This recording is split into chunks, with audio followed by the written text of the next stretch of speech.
Sir अपना परिचय दीजिए। मैं Sanchit Pandey, advocate, Supreme Court of India. Sir ये शंकराचार्य विवाद के बारे में पता ही होगा आपको, जो भी चल रहा है इस पर आपका क्या मानना है? ये असली मुद्दा इतना बड़ा था या इसको बनाया गया है या इसके पीछे है क्या आखिर? देखिए, वैसे तो मैं शंकराचार्य, क्योंकि एक ये आध्यात्म से जुड़ा मामला है ये पूरा पूरा, और जो प्रयागराज संगम में इस समय जो भी श्रद्धालु आए हैं वहाँ पे कुंभ चल रहा है, वहाँ पे गंगा स्नान के लिए आए हैं।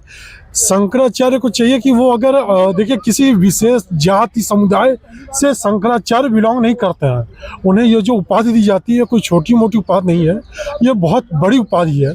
और इसे आदि गुरु शंकराचार्य और वो जो भी होते हैं ज्योतिष, बड़े बड़े ज्योतिष होते हैं, वो सब मिल करके इसका फैसला करते हैं कि कौन शंकराचार्य बनेगा, उसको ये उपाधि देते हैं। उसको उपाधि देते हैं। अगर आप जा रहे थे तो अगर आप शांति व्यवस्था से जाते, और जो भी आप वहाँ पे, आपको जैसे कहा गया कि आप वहाँ पे काफिले के थ्रू नहीं जा सकते हैं, काफिला लेके नहीं जा सकते हैं, तो आप साधारण तरीके से, क्योंकि आप साधु संत हैं, तो इतना आडंबर, इतना दिखावा करने की कोई ज़रूरत आपको नहीं थी।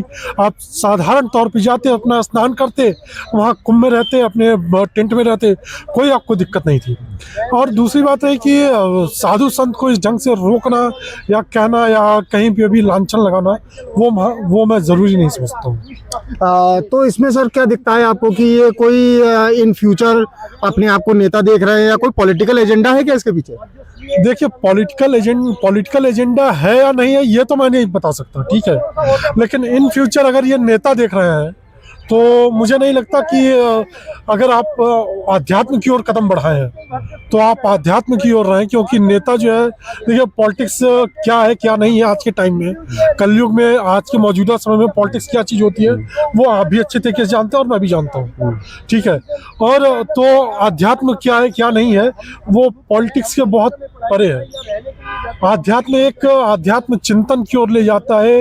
हमारे पहले, इससे पहले क्या हुआ था, अब इससे आगे क्या होगा, अब क्या है, उन सब को मिला करके जो हमारे आपके अंदर की जो चिंताएं हैं उसको मिला करके हुआ है। लेकिन पॉलिटिक्स इन सबसे बहुत ही परे है। वहाँ क्या होता क्या नहीं होता, गलत सही, वो सारी चीज़ें तो मैं नहीं समझता उन्हें पॉलिटिक्स में जाना चाहिए कि नहीं जाना चाहिए, यह उनका पर्सनल राय होगा, इस पे मैं कोई टिप्पणी नहीं करूंगा। लेकिन हाँ, ये अध्यात्म और पॉलिटिक्स से बहुत परे है। और मैं ये कल्पना नहीं कर सकता कि आज जो अध्यात्म को की ओर चल पड़ा है वो सन्यासी दौर से गुजर रहा है, या वो सब कुछ छोड़ करके सन्यास की ओर आगे निकल चुका है, अपना घर परिवार सब कुछ त्याग करके वो वापस जो है इन सब चीज़ों में लिप्त हो जाए, तो फिर अंतर क्या रहेगा एक सन्यासी और इस तरीके से तो हमारे सीएम योगी आदित्यनाथ भी संन्यास लेने के बाद पॉलिटिक्स में उतरे, उन्होंने कहा जरूरत थी। खैर वो अलग विषय होता है सर। एक मेन चीज़ यहाँ पर ये आती है कि इसको बातचीत करके भी हल किया जा सकता था, लेकिन इसको पॉलिटिकली गर्म करना अगर अभिमुक्तेश्वरानंद और सीएम योगी दोनों का उद्देश्य नहीं था, तो क्या विपक्ष ने बीच में कूद के इसको गर्म किया? अब देखिए, विपक्ष ने कूद के गर्म किया या नहीं किया ये भी मैं आपको क्लियरली नहीं बता पाऊंगा, क्योंकि उतना ज़्यादा तथ्यों पे मैं अभी तक गया नहीं।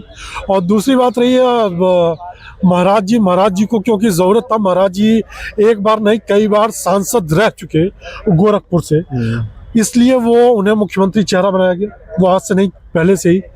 जहाँ तक हम मुक्तेश्वरानंद की बात करें, ये अभी न तो वर्तमान समय में न तो सांसद है, न पहले सांसद थे, एक बार भी ये सांसद नहीं हुए, तो उनके में बहुत फर्क है, ठीक है। वो जनता के चुने हुए आए हैं, ये अपने आप को सिर्फ एक पद पे होने की वजह से चाह रहे हैं।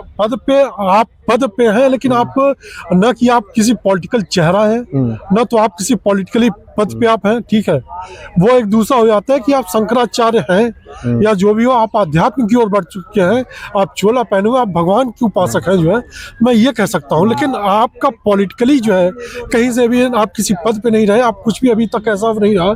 जबकि हम मुख्यमंत्री आदरणीय योगी आदित्यनाथ जी को देखा जाए तो कई बार से सांसद रह चुके, कई बार से रह चुके, तो इसलिए वो मुख्यमंत्री पद पे हैं, तो उनका एक पॉलिटिकली करियर जो है काफी पीछे है। मतलब सेलेक्टेड और इलेक्टेड का फर्क है। बिल्कुल। सीएम योगी आदित्यनाथ इलेक्ट होके आए हैं और वो अपने आप को सेलेक्ट करवाना चाह रहे हैं। एक आखिरी चीज, एक आखिरी सवाल करूंगा सर यहाँ।